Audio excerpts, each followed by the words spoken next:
এই যে বন্ধুরা, এই ক্যারেটে অনেকগুলো নয়নতারা ফুলের গাছ হয়েছে।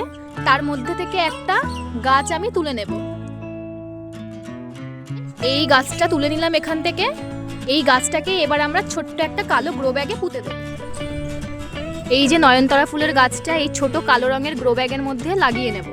মাটিতে গর্ত করে ঠিকভাবে গাছটাকে বসিয়ে নেব। আগে থেকেই বাড়িতে তৈরি মাটি এর মধ্যে চারপাশ দিয়ে দেব।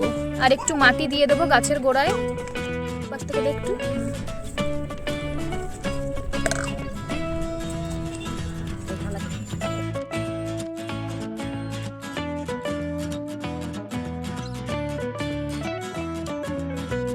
মনে একটু কষ্ট হলেও গাছের মাথাটা কাঁচি দিয়ে কেটে দেব, গাছটা যাতে ঝাঁকড়া হয় এই জন্য।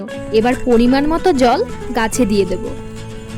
এই যে আমাদের পাকা বুড়ি নয়নতারা ফুলের গাছটা লাগালো আজকে এখানে।